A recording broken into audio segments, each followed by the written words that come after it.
नमस्कार, मैं हूँ कृष्णानंद सिंह और आप देख रहे हैं YouTube channel education portal Krishna. आज हम लोग पुनः एक नए प्रैक्टिस सेट के साथ उपस्थित हैं। कुल प्रश्न की संख्या इसमें 50 रखी गई है। हर विषय से, चाहे वह करेंट अफेयर्स हो, मैथमेटिक्स हो, साइंस, आर्ट्स या तो लैंग्वेज पेपर हिंदी, अंग्रेजी, सभी को इसमें इंक्लूड किया गया है। हम लोग अधिक समय नहीं गवाएंगे इस वीडियो में। बहुत कम समय में इन 50 प्रश्नों को सोल्व करने का प्रयास करेंगे और इसका जो राइट आंसर है वहाँ तक पहुँचेंगे। चैनल पर पहली बार है तो परीक्षा की तैयारी के लिए चैनल ज़रूर सब्सक्राइब कर लेंगे और वीडियो पसंद आने पे ज़रूर लाइक करेंगे। चलिए पहले प्रश्न की शुरुआत करते हैं। सबसे पहले हम लोग करेंट अफेयर्स का प्रश्न देखेंगे और ये काफ़ी महत्वपूर्ण प्रश्न को इसमें समाहित किया गया है। पहला प्रश्न है आपके समक्ष, 16वें वित्त आयोग के अध्यक्ष हैं, यानी 16वें वित्त आयोग के अध्यक्ष कौन है? ऑप्शन है डॉक्टर अरविंद पनगड़िया, रघुराम राजन, उर्जित पटेल, शक्तिकांत दास। तो 16वें वित्त आयोग के अध्यक्ष आपका option number A doctor Arvind Panagariya है। ऑप्शन नंबर ए आपका सही हो गया। अगला प्रश्न है दूसरा नंबर। हम लोग शुरुआती दौर में 10 करेंट अफेयर्स को देखेंगे, उसके बाद फिर अलग अलग विषय से भी देखेंगे। दूसरा नंबर प्रश्न है, फोर्ब्स की हाल की रिपोर्ट के अनुसार, यानी फोर्ब्स का एक रिपोर्ट आया है, हाल का रिपोर्ट है, दुनिया की सबसे मजबूत करेंसी कौन सी है? यानी फोर्ब्स ने एक रिपोर्ट प्रस्तुत किया है हाल फिलहाल और इन्होंने करेंसी, दुनिया की सबसे मजबूत करेंसी यानी कि स्ट्रॉन्ग करेंसी क्या है, यहाँ पे ऑप्शन के अनुसार से आपको चुनना है। चूज करेंगे। पहला ऑप्शन है बहरीनी दिनार, कुवैती दिनार, यूरो या यूएसए डॉलर।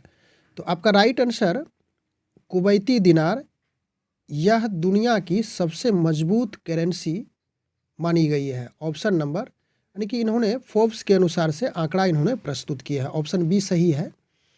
अगला प्रश्न है तीसरा नंबर, T20 इंटरनेशनल में, यानी T20 इंटरनेशनल में सर्वाधिक शतक लगाने वाला, क्रिकेट में होता है T20 फॉर्मेट, तो इसमें सबसे अधिक शतक लगाने का रिकॉर्ड किस बल्लेबाज के नाम जाता है, कि किस बल्लेबाज ने लगाया है सबसे अधिक? ऑप्शन है विराट कोहली, डेविड वार्नर, सूरज कुमार यादव, रोहित शर्मा। तो आपका राइट आंसर यहाँ पे रोहित शर्मा होगा। ऑप्शन नंबर डी, यानी T20 इंटरनेशनल क्रिकेट का जो होता है उसमें सबसे अधिक शतक यानी कि 100 रन बनाने का रिकॉर्ड रोहित शर्मा के नाम है। ऑप्शन डी सही होगा। अगला प्रश्न है चौथा नंबर, भारतीय वायुसेना के साथ, यह भी करेंट है, 10 क्वेश्चन करेंट अफेयर्स का देखेंगे। भारतीय वायुसेना के साथ अभ्यास डेजर्ट नाइट में किन देशों ने भाग लिया? ऑप्शन है फ्रांस अमेरिका, फ्रांस यूएस, दोनों, इनमें से कोई नहीं। राइट आंसर आपका फ्रांस यूएई, ऑप्शन बी सही होगा। अगला प्रश्न है पांचवा नंबर, ईरान और इराक, ईरान और पाकिस्तान है। फिर से इसे हम लोग देख ले प्रश्न को। ईरान और पाकिस्तान के बीच हाल फिलहाल तनाव देखा गया, इसका क्या कारण है? धार्मिक मतभेद, सीमा विवाद, आर्थिक प्रतिस्पर्धा, सांस्कृतिक प्रतिस्पर्धा। तो ईरान और पाकिस्तान के बीच हाल में मतभेद देखा गया और इसका कारण था सीमा विवाद। ऑप्शन बी आपका सही होगा। अगला प्रश्न है 6 नंबर, यह राम जन्मभूमि से रिलेटेड प्रश्न है। श्री राम जन्मभूमि परिसर में रामलला का प्राण प्रतिष्ठा कार्यक्रम कब किया गया है? यह तो आप जानते ही होंगे, फेमस प्रश्न है। 22 जनवरी 2024 इसका राइट आंसर होगा। अगला प्रश्न है 7वां नंबर, भारत के सबसे लंबे पुल का क्या नाम है? यानी भारत का सबसे लंबा पुल का क्या नाम है? राजीव गांधी सेतु, नहावा सेवा अटल सेतु, नहावा सेवा अटल सेतु। तो राइट आंसर आपका यहीं पे होगा। ऑप्शन नंबर बी, नहावा सेवा अटल सेतु, यह भारत का सबसे लंबा पुल हो चुका है। अगला प्रश्न है 8वां नंबर, यूजीसी ने किस डिग्री की मान्यता रद्द कर दी है? यानी कि यूजीसी ने कौन सी डिग्री ऐसी है जिसकी मान्यता समाप्त कर दी है? पीएचडी, स्नातक, एमफिल, स्नातकोत्तर, डिप्लोमा। तो यहाँ पे आपका राइट आंसर एमफिल, यूजीसी के द्वारा एमफिल की डिग्री की मान्यता रद्द कर दी गई है, ऑप्शन नंबर सी। अगला प्रश्न है 9 नंबर, पीएम विश्वकर्मा योजना लागू करने वाला भारत का पहला केंद्र शासित प्रदेश कौन है? अंडमान निकोबार द्वीप समूह, पांडिचेरी, जम्मू कश्मीर, लक्षद्वीप। तो राइट आंसर आपका अंडमान निकोबार द्वीप समूह, ए नंबर ऑप्शन होगा। अगला प्रश्न है 10 नंबर, उत्तर प्रदेश के किस जिले में भारत का पहला कन्या सैनिक स्कूल खोला गया है? तो राइट आंसर आपका इसमें मथुरा होगा। उत्तर प्रदेश का मथुरा जिले में पहला यानी कि प्रथम कन्या सैनिक स्कूल खोला गया, ऑप्शन सी आपका सही है। तो यहाँ तक हम लोग 10 करंट अफेयर्स यानी कि समसामयिक प्रश्न को देखें। अब यहाँ से 11 नंबर से जो व्यवहारिक गणित है उसको देखेंगे, और प्रतिशतता से रिलेटेड यह प्रश्न है, लेकिन हम लोग ट्रिक की सहायता से कम समय में इसको किस प्रकार सोल्व करेंगे इसको समझेंगे, डिटेल में ज़्यादा नहीं जाएंगे। पहला प्रश्न है आपके समक्ष, जब मोहन की आय सोहन से 10% अधिक है, ध्यान रखिएगा 10% अधिक कह रहा है, तो सोहन की आय मोहन से कितना प्रतिशत कम है? तो इसके लिए अधिक या कम हो उसके लिए हम लोग एक फॉर्मूला इस्तेमाल करेंगे। कम की स्थिति के लिए आपको जब अधिक रहे तो 100 गुना एम, एम का अर्थ हम एक कॉमन लिए हैं, एम कुछ भी हो सकता है, 10%, 20%, 40%, 50%, तो यह सूत्र बन रहा है। तो अधिक रहे तो 100 प्लस एम कर देंगे। अब देखिए यहाँ पे 10% अधिक है, तो अब लगाइए 100 गुना यहाँ पे 10 कर दीजिए, उसके बाद 10, 100 और 10 जोड़ेंगे तो 110 हो गया, 0 0 कट गया, तो बचा कितना 100 बटे 11%। तो 100 बटे 11% ऑप्शन नंबर ए आपका सही होगा। सभी फॉर्मूला से ही यानी सभी सूत्र की सहायता से, यानी कि जो ट्रिकली सूत्र है उसकी सहायता से सभी हिसाब को सोल्व करेंगे, डिटेल नहीं करेंगे। अगला प्रश्न है 12 नंबर, जब मोहन की आय सोहन से 20% कम। अब देखिए यहाँ पे कम कह रहा है, तो इसके लिए आपको क्या करना है, 100 गुना एम तो होगा ही, बटे एम के स्थान पर वही फिर बात होगी 20, 30 जो भी प्रतिशत हो, 100 माइनस यहाँ पे एम करेंगे। कम जो ही करेगा तो यहाँ पे माइनस कर देंगे नीचे में, और अधिक करेगा तो इस स्थान पे प्लस कर देंगे। तो कम है तो कम किए, अब रखिए 100 गुना यहाँ पे 20% कम है तो 20 ऊपर में रखेंगे, और नीचे में 100 में से आप 20 घटा देंगे, एक बार रख दिए 100 गुना 20, और 100 में से 20 घटाएंगे तो 80 होगा, कटाइए 0, 2 चौक 8, 25 चौके 100, यानी कि 25% हो जाता है। ऑप्शन नंबर ए आपका सही है। समय आपको बचानी है, 1 मिनट में एक प्रश्न को सोल्व करना पड़ेगा, तो ध्यान रखना है 2 मिनट लगे, लेकिन कहीं पे जा कर के दूसरे प्रश्न में फिर आपको टाइमिंग मैनेजमेंट करना पड़ेगा। तो ट्रिकली की सहायता से ज़रूर करेंगे, यदि नहीं हो तो लॉन्ग में चलेंगे। अगला प्रश्न है, यदि आम के मूल्य में 30% की वृद्धि हो जाए तो कोई व्यक्ति उसकी खपत में कितने प्रतिशत की कमी करे जिससे उसका खर्च पूर्ववत रहे? सेम वही हिसाब है, वृद्धि हो रही है तो 100 गुना 30 कीजिए, 100 एम, और 100 प्लस 30 करेंगे, यानी क्या हो गया 100 गुना 30, और इसको जोड़िए 130, कट गया, तो 100 गुना 3 करेंगे 300 बटे 13, यानी कि ऑप्शन नंबर ए आपका सही होगा। अगला प्रश्न है 14 नंबर, प्रेशर कुकर की कीमत में 20% की वृद्धि होने से उसकी बिक्री 50% घट जाती है। कोई दुकानदार पहले से कितना प्रतिशत कम या अधिक आय प्राप्त करेगा? तो इसके लिए हम लोग एक अलग फॉर्मूला का इस्तेमाल करेंगे, M plus N plus M गुना एन, और यहाँ पे 100 से डिवाइड करना है। ध्यान रहे यहाँ पे वृद्धि है तो यह प्लस में 20 हो गया, और 50% घट जाती है तो -50 करेंगे, यानी जहाँ घटता है माइनस करेंगे, वृद्धि होगी तो प्लस करेंगे। m पुनः हो गया 20 और यहाँ पे -50 करना है, अब बटे 100, इसको कटाइए। 50 दूनी 100, यहाँ पर 10 हो गया, प्लस माइनस -10 और यहाँ से घटाएंगे तो -30 और -10 यानी कि -40 हो गया। तो माइनस लेंगे नहीं, माइनस का अर्थ हुआ कि कमी हो रही है, तो 40% की कमी होगी। ऑप्शन नंबर ए आपका होगा। अगला प्रश्न है 15 नंबर, किसी आयत की लंबाई तथा चौड़ाई में क्रमशः 20%, 25% की वृद्धि होती है, उसके क्षेत्रफल में कितने प्रतिशत की वृद्धि हो गई? उसी फॉर्मूला को लगाएंगे, यानी कि m + n गुना n बटे 100। m हो गया 20, दोनों वृद्धि हो रही है तो दोनों प्लस में होगा, प्लस 20 गुना 25 डिवाइड 100 कर देंगे। तो 25 और 20 जोड़िए, 25 और 20 जोड़ेंगे तो यह कितना हो गया 45 प्लस 25 चौके 100, 4 पंचे 20, अब 45 और यहाँ पे 5 जोड़िए, 45 5 50। ऑप्शन नंबर ए होगा। इसके बाद अगला प्रश्न है 16 नंबर, एक आयत की लंबाई को 30% घटा दिया जाता है तो चौड़ाई को 10% बढ़ा दिया जाता है, इसके क्षेत्रफल में क्या प्रभाव पड़ेगा? तो 30% घटा दिया, -30 करेंगे। चौड़ाई 10% बढ़ा दिया तो प्लस कर देंगे, फिर प्लस -30 गुना 10 डिवाइड करना है 100 से।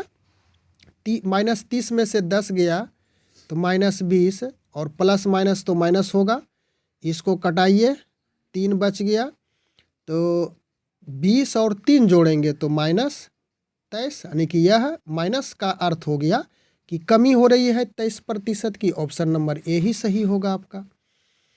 अगला प्रश्न है 17 नंबर, किसी आयत की लंबाई में 20% की वृद्धि करने देने से चौड़ाई में कितने प्रतिशत की कमी की जाए ताकि क्षेत्रफल समान रहे? तो 20% की वृद्धि है तो इसको 100 गुना m बटे 100 प्लस m, इस फॉर्मूला का इस्तेमाल करेंगे जो शुरू में हम लोग देखे थे। तो 100 गुना 20% की वृद्धि और 120 नीचे होगा, कटा दीजिए 6, यह 50 और नीचे 3 हो गया, यानी कि 50 बटे 3%। ऑप्शन नंबर पुनः ए ही हो गया सही। अब यहाँ से हम लोग मिसलेनियस प्रश्न, आर्ट्स का, साइंस का और अंततः हम लोग लैंग्वेज पेपर का प्रश्न देख लेंगे। 18 नंबर प्रश्न है, भारत की सर्वाधिक प्राचीन लिपि है, तो भारत की सर्वाधिक प्राचीन लिपि कौन सी है? सिंधु, प्राकृत, खरोष्टी, ब्राह्मी। तो भारत की सर्वाधिक प्राचीन लिपि ब्राह्मी लिपि होती है। ऑप्शन नंबर डी, यानी सभी लिपियों का जन्मदाता भी इसे कहा जाता है, ब्राह्मी लिपि को। 19 नंबर प्रश्न है, पंजाबी भाषा किस लिपि में लिखी जाती है? बहुत आसान सा प्रश्न है। पंजाबी भाषा किस लिपि में लिखी जाती है? तो यह गुरुमुखी लिपि में लिखी जाती है। Option number C. अगला प्रश्न है 20 नंबर, खरोष्टी लिपि लिखी जाती है, खरोष्टी लिपि किस प्रकार लिखी जाती है? तो यह दाईं से बाईं, यानी दाईं से बाईं ओर चलेंगे लिखने में। ऑप्शन बी आपका सही होगा। अगला प्रश्न है 21 नंबर, किस काल की लिपि, इसको थोड़ा सा सुधार करके पढ़ेंगे। किस काल की लिपि को चित्राक्षर लिपि कही जाती है, चित्रलेख लिपि कही जाती है? तो यह सिंधु काल की लिपि को चित्रलेख लिपि कही जाती है। ऑप्शन ए सही होगा। अगला प्रश्न है 22 नंबर, अशोक का मानसेहरा तथा शाहबाजी अभिलेख किस लिपि में है? ऑप्शन आपके समक्ष है, ब्राह्मी लिपि, खरोष्टी लिपि, अरमाइक लिपि, देवनागरी लिपि। तो अशोक का मानसेहरा तथा शाहबाजगढ़ी अभिलेख, तो आपका यह खरोष्टी लिपि होगा आंसर, यानी खरोष्टी लिपि में यह लिखा गया था। Option number B. अगला प्रश्न है 23 नंबर, अशोक ने किस लिपि का प्रयोग राष्ट्रीय लिपि के रूप में किया? यानी किस लिपि का प्रयोग राष्ट्रीय लिपि में किया है? तो यही हो जाएगा आंसर नंबर, ऑप्शन नंबर ए, ब्राह्मी लिपि। अगला प्रश्न है 24 नंबर, प्रतिध्वनि का कारण है। यह आपका फिजिक्स से प्रश्न बन रहा है। प्रतिध्वनि का कारण है, ध्वनि का परावर्तन। प्रतिध्वनि समझ रहे हैं, इको, यानी आप यदि बोलेंगे तो पुनः वही ध्वनि सुनाई पड़ती है, यानी कि इको साउंड। ध्वनि का परावर्तन, ध्वनि का अपवर्तन, ध्वनि का अवशोषण, इनमें से कोई नहीं। तो प्रतिध्वनि का कारण है ध्वनि का परावर्तन। ऑप्शन नंबर ए सही है। अगला प्रश्न है 25 नंबर, रडार की कार्य प्रणाली निम्न सिद्धांत पर आधारित होती है। रेडियो तरंगों का अपवर्तन, रेडियो तरंगों का परावर्तन, डॉपलर प्रभाव, रमन प्रभाव। तो रेडियो तरंगों का परावर्तन, ऑप्शन नंबर बी सही होगा। रडार इसी कार्य प्रणाली पर, इसी सिद्धांत यानी इसी कार्य प्रणाली पर काम करती है। अगला प्रश्न है 26 नंबर, कंप्यूटर के मस्तिष्क को कहा जाता है। कंप्यूटर से रिलेटेड यह प्रश्न है। स्मृति, कुंजी पटल, सीपीयू, हार्ड डिस्क। तो कंप्यूटर के मस्तिष्क को सीपीयू कहा जाता है। ऑप्शन नंबर सी सही होगा। अगला है 27 नंबर, जल का पीएच मान है। यह आपका केमिस्ट्री से प्रश्न बन रहा है। 7 के बराबर, 7 से अधिक, 7 से कम, इनमें से कोई नहीं। तो जल का पीएच मान 7 के बराबर होता है, अर्थात जल उदासीन होता है। अगला प्रश्न है 28 नंबर, दूध का पीएच मान है। दूध का पीएच मान कितना है? तो इसका 6.6 होता है दूध का पीएच मान, अर्थात यह दूध अम्लीय होता है। यानी 7 से कम हुआ तो अम्लीय, 7 से अधिक हुआ तो क्षारीय और 7 के बराबर हुआ तो उदासीन। ऑप्शन नंबर बी यहाँ पर होगा, दूध का पीएच मान 6.6। अगला प्रश्न है 29 नंबर, सबसे अधिक विद्युत ऋणात्मक तत्व है। यह केमिस्ट्री से प्रश्न फिर मिला आपका। Lithium, sodium, fluorine, chlorine. तो सबसे अधिक विद्युत ऋणात्मक तक आपका फ्लोरीन होगा। ऑप्शन नंबर सी। 30 नंबर प्रश्न है, हरा थोथा या हरा कशिश किस रासायनिक पदार्थ का नाम है? Copper sulphate, zinc sulphate, magnesium sulphate या फेरस सल्फेट। हरा थोथा या हरा कशिश, कशिश इसको ऐसे लिखा जाता है। यह फेरस सल्फेट होगा। ऑप्शन डी आपका सही है। अगला प्रश्न है 31 नंबर, पादप रोगों का, यहाँ से आपका अब बायोलॉजी से प्रश्न बन रहा है। पादप रोगों का सबसे उत्तरदायी कारक, यानी पादप में, पेड़ पौधों में रोग का क्या सबसे प्रमुख कारक है? फफूंदी, जीवाणु, विषाणु, प्रोटोजोआ। तो राइट आंसर आपका ए फफूंदी होगा। ऑप्शन ए सही है। अगला प्रश्न है 32 नंबर, भारत में पहली बार जनगणना कब हुई? यह ज्योग्राफी से रिलेटेड अब प्रश्न बन रहा है। भारत में पहली बार जनगणना कब हुई? 1861, 1872, 1881, 1882। तो भारत में पहली बार जनगणना 1872 ईस्वी में हुई थी। ऑप्शन नंबर बी, यानी कि लॉर्ड मेयो के काल में। अगला प्रश्न है 33 नंबर, भारत में पहली बार जनगणना किसके काल में? देखिए वही प्रश्न आया जिसकी चर्चा हम लोग किए थे। तो भारत में पहली बार जनगणना 1872 ईस्वी में किसके काल में हुई थी? लॉर्ड मेयो के काल में हुई थी। ऑप्शन नंबर ए आपका सही होगा। इसके बाद अगला प्रश्न है 34 नंबर, नल सरोवर पक्षी अभ्यारण्य। नल सरोवर पक्षी अभ्यारण्य किस राज्य में है? महाराष्ट्र, गुजरात, राजस्थान, उड़ीसा। तो यह नल सरोवर पक्षी अभ्यारण्य आपका गुजरात में है। ऑप्शन नंबर बी सही होगा। 35 नंबर प्रश्न है, दिल्ली में अधिक वार्षिक तापांतर का कारण है? यानी सब वार्षिक तापांतर, गर्मी रहने का क्या कारण है, यह पूछा गया है। अल्प वर्षा, कर्क रेखा से निकटता, मरुस्थल से निकटता, समुद्र से अधिक दूरी। तो राइट अब ऑप्शन डी ही होगा। समुद्र से अधिक दूरी होने के कारण दिल्ली में अधिक वार्षिक तापांतर देखा गया है। अगला प्रश्न है 36 नंबर, भारत की सर्वोच्च पर्वत श्रेणी कौन सी है? तो राइट आंसर आपका गॉडविन ऑस्टिन ही होगा। ऑप्शन नंबर ए सही होगा। अगला प्रश्न है 37 नंबर, स्वेज नहर जोड़ती है। तो स्वेज नहर किसको जोड़ती है?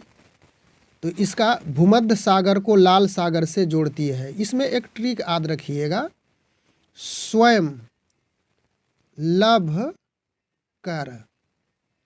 तो स्वयं लभ कर यानी स्वयं मतलब हो गया सुएज नहर, लो से हो गया लाल सागर, भो से हो गया भूमध्य सागर, स्वयं लभ कर। तो इससे आपका कभी मिस नहीं होगा। तो सुएज नहर जोड़ती है भूमध्य सागर को लाल सागर से। ऑप्शन ए सही होगा। अगला प्रश्न है 38 नंबर, समवर्ती सूची में है, यानी समवर्ती सूची में कौन है? वन, शिक्षा, पुलिस, कृषि। तो राइट आंसर आपका शिक्षा होगा, ऑप्शन नंबर बी। अगला प्रश्न है 39 नंबर, राज्य के शासन का वास्तविक अध्यक्ष कौन होता है? तो राज्य के शासन का वास्तविक अध्यक्ष आपका मुख्यमंत्री होगा, ऑप्शन नंबर बी सही है। 40 नंबर प्रश्न, भारत में ग्रैंड ट्रंक रोड बनवाई थी, किसने बनवाई थी? तो यह शेरशाह सूरी के द्वारा बनाया गया है, ऑप्शन नंबर बी होगा। अगला प्रश्न है 41 नंबर, लोदी वंश का संस्थापक कौन था? लोदी वंश का संस्थापक, बहुत सिंपल सा प्रश्न है। लोदी वंश का संस्थापक कौन था? तो यह होगा बहलोल लोदी, ऑप्शन सी। अगला प्रश्न है 42 नंबर, किसके शासनकाल में सबसे अधिक मंगोल आक्रमण हुए? बलबन, अलाउद्दीन खिलजी, मोहम्मद बिन तुगलक, फिरोज तुगलक। तो किसके शासनकाल में? तो अलाउद्दीन खिलजी के शासनकाल में सबसे अधिक मंगोलों का आक्रमण हुआ था। अगला प्रश्न, गुप्त वंश का संस्थापक कौन था? गुप्त वंश का संस्थापक श्री गुप्त था, ऑप्शन नंबर सी सही होगा। अगला प्रश्न है 44 नंबर, तुलसी कृत में कौन सा समास है? अब यहाँ से आपका लैंग्वेज पेपर यानी कि हिंदी का प्रश्न मिलेगा। तुलसी कृत में कौन सा समास है? अव्ययी भाव, तत्पुरुष, द्वंद्व, बहुव्रीहि। तो निश्चित रूप से यह तत्पुरुष समास होगा, तुलसी के द्वारा कृत, ऑप्शन बी सही हुआ। अगला प्रश्न है 45 नंबर, मेघ का पर्यायवाची शब्द है। मेघ का पर्यायवाची शब्द क्या है? जलज, यह तो होगा नहीं। मेघ का आपका पर्यायवाची शब्द पयोद होगा, ऑप्शन नंबर सी सही है। अगला प्रश्न है 46 नंबर, चंपू किसे कहा जाता है? गद्य रचनाओं को, पद रचनाओं को, गद्य पद मिश्रित रचनाओं को, इनमें से कोई नहीं। तो चंपू गद्य और पद मिश्रित रचनाओं को कहा जाता है, ऑप्शन नंबर सी सही है। अगला प्रश्न है 47 नंबर, मुंह फुलाना मुहावरे का अर्थ है? अप्रसन्न होना, सूजन आना, मुंह सूजन, इनमें से कोई नहीं। तो मुंह फुलाना मतलब वो प्रसन्न होना, नाराज होना, ऑप्शन ए सही है। अगला है 48 नंबर, यहाँ से कुछ प्रश्न हम लोग इंग्लिश का देखेंगे। I have been reading Monday, तो आई हैव बीन रीडिंग क्या फिल होगा? Since, for, in, on. तो आपका यहाँ पे I have been reading since Monday होगा, ऑप्शन नंबर ए सही होगा। संडे, मंडे, ट्यूजडे, यानी कि निश्चित समय को सूचित करने के लिए सिंस का प्रयोग, और अनिश्चित समय को फॉर, और यह तो प्रीपोजिशन फिर है, यह तो होगा ही नहीं। अगला प्रश्न है 49, राम खाली स्थान है Mohan is reading a book. तो राम एंड मोहन यदि एंड लगाते हैं तो यहाँ पे बहुवचन इज के स्थान पर आर होना चाहिए, और एज वेल एज यदि लगाते हैं तो आपका सही बैठता है राम एज वेल एज, यानी कि राम के साथ साथ मोहन, इस तरह से सेंटेंस सेटिंग होता है। तो ऑप्शन बी आपका सही होगा, फॉर और ये तो होगा ही नहीं। इसके बाद अंतिम प्रश्न है मोहन इज, यह आर्टिकल है एम ए। तो एम ए का साउंड यदि उच्चारण देखेंगे तो एम ए ऐसा लिखाता है, और ए यह आपका स्वर है। तो इस आधार पर एन का प्रयोग, Ram is an M A, option number B सही होगा। तो इस प्रकार से हम लोग इस वीडियो के माध्यम से कुल 50 प्रश्न को कंप्लीट किए। सिर्फ एक रीजनिंग ही छूटा होगा इसमें। इसके बाद जो भी प्रश्न जिस विषय से पूछे जाएंगे, एक जो महत्वपूर्ण संभावित प्रश्न बनने की उम्मीद है, वैसे प्रश्न को संग्रहित किया गया था। इस वीडियो को कंप्लीट किए, मिलते हैं पुनः अगले प्रैक्टिस सेट तब तक के लिए धन्यवाद।